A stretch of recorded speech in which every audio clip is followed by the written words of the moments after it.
Today we're going to talk about the differences between a lease option and a lease purchase. And these are two strategies all real estate investors should know and understand. Now, these don't involve the conveyance of title to the property day one, but it construes to have the title transferred at some time in the future. They're great strategies to implement based upon the marketplace where you're located and the situation with the seller, the buyer, and the property. So let's talk about a lease option first. So a lease with an option to buy usually incorporates two documents. It incorporates a lease, an option agreement, and I like to include a contract for sale with the option agreement that lays out what the terms and conditions of that future sale may be. Now, an option agreement is just that. It's an option for the buyer to buy the property. It is not a requirement. It does lock in the seller, though, to honor the terms of that option. Now, the optionee, which is the buyer, they're going to put up, in most cases, a non-refundable option fee. It could be a small fee. It could be a large fee. Doesn't really matter, whatever's negotiated. And that fee is, most of the time, will be non-refundable. Now, it can be negotiated where none of it is refundable, all is refundable, or maybe a part is refundable based upon time frames and situations. So let's explore the pros and cons for both the seller and the buyer who's the optionee. So if you're the seller, why would you consider selling your home with a lease option? I think there's lots of reasons. So first off, you're getting your property occupied and income producing, which is a positive. Keeps vandalism to a minimum. It eliminates your utilities, yard care, and things of that nature instead of waiting to sell your house while it's vacant during the marketing time. Now, if you're the seller under a lease option, you are locking yourself into a designated price. So if the market goes up, you could lose a little bit, but if the market goes down, you're going to win. In most instances, you're going to put money in your pocket up front with a non-refundable option fee. And so it helps you to navigate the future a little bit with limited risk while keeping your property income producing.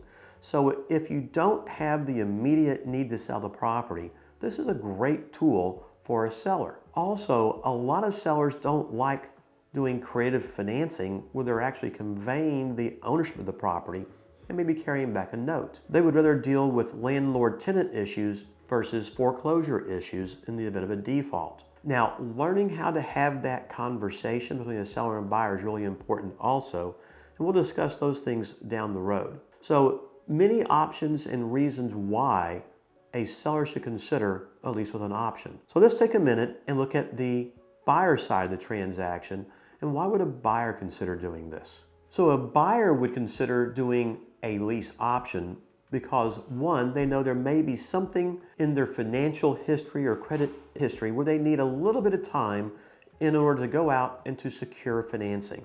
Maybe they just moved into the state, took a new job, and need some time in order to qualify for that new mortgage. But they want to go and lock in a house and buy that home or be prepared to buy that home. And so they execute a lease with an option to buy. Yes, they got to put some dollars up front to lock in their sales price, to lock in that option to buy the house. So now they get a chance to determine, is this the house that we want to buy? Is it the neighborhood that we want to buy in? And now they're looking at their mortgage options so they can determine if the market goes up or down, if the mortgage marketplace changes or not. They get a chance to pull that trigger along the way at any time during the duration of their option. So it gives them a lot of opportunities to decide what it is they want to do. Maybe they move in this house and neighborhood and decide this isn't where we want to live. So instead of having already bought the house, yeah, they'll lose their option fee, but they can walk away at the end of the lease term without being stuck owning the property. So a lease with an option to buy can be an excellent vehicle for a seller and a prospective buyer.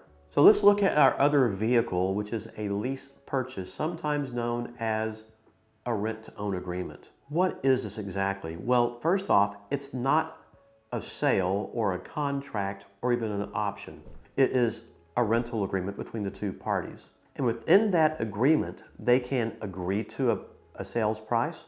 They can agree to negotiate a future sales price. Again, it's just a negotiation between the parties.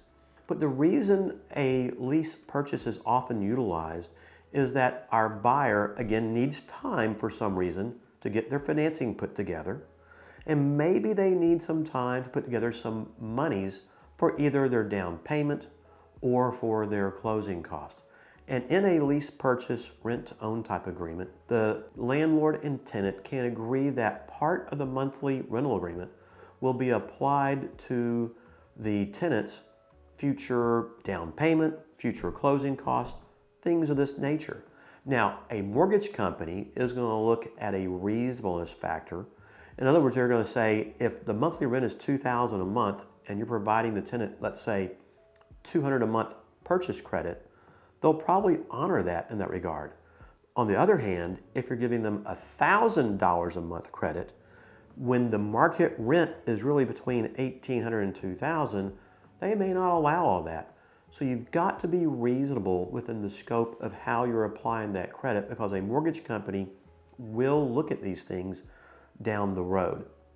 So the lease purchase really is a vehicle that doesn't lock the parties in, gives them the option to negotiate a price today or tomorrow.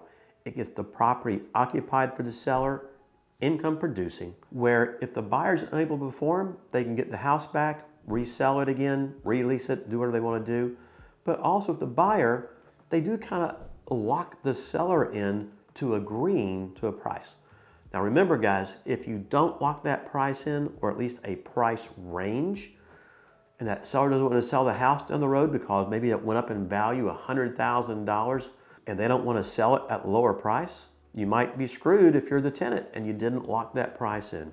So be smart when you negotiate a lease purchase. So both deals are very similar, but they're also very different in locking in prices or not locking in prices.